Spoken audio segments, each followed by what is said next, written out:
This is Pastor Tim coming to you again from Bend and Lomita United Methodist Churches in Central Texas. We're providing a ministry in our place in our time, trying to be faithful to the call of God. And we are talking about the Bible, trying to introduce people to the Bible. This is not an in-depth study.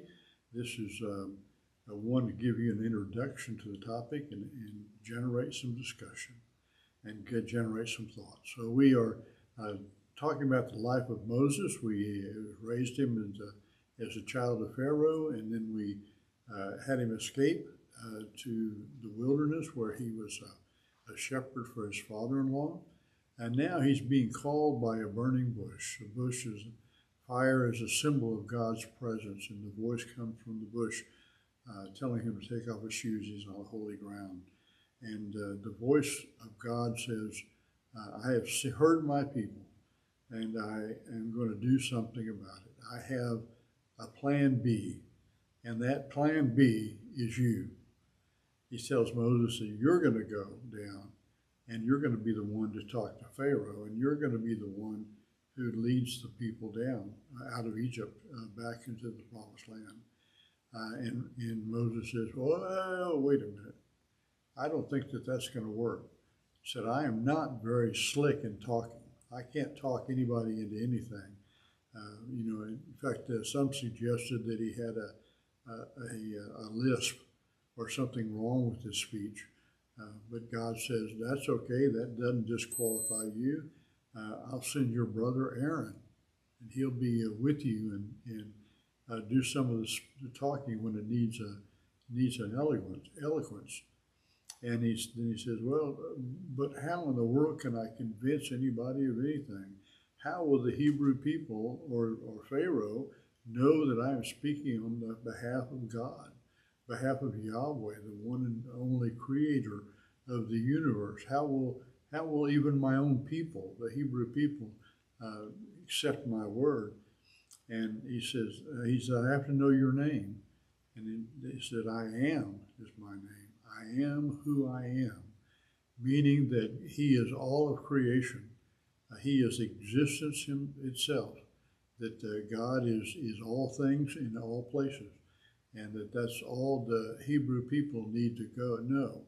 And so Moses accepts that change of career, picks up and relocates, and is going to take his family with him as he goes back to Egypt. Remember, he's been gone now for 40 years.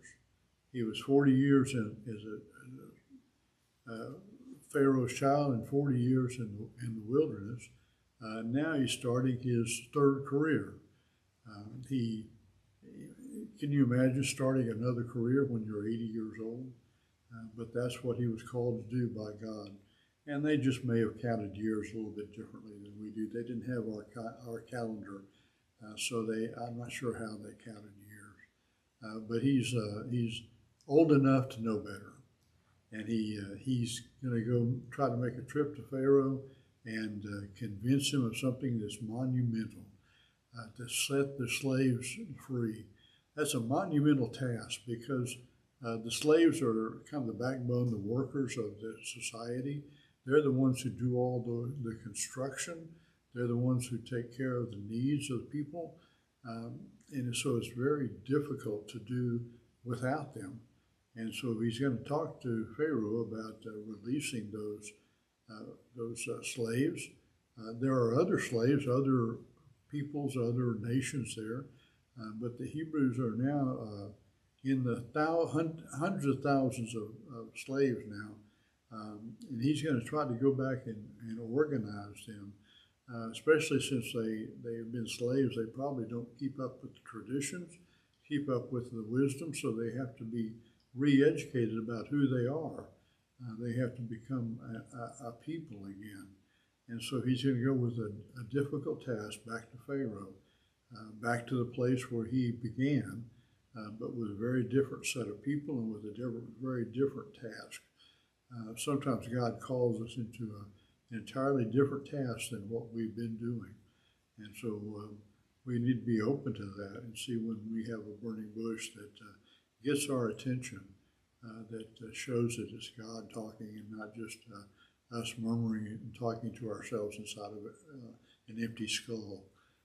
So we have to listen for the call of God, and sometimes it's radically different. It's not about making us happy. It's about doing the kingdom work. And so we're going to bring some plagues next week.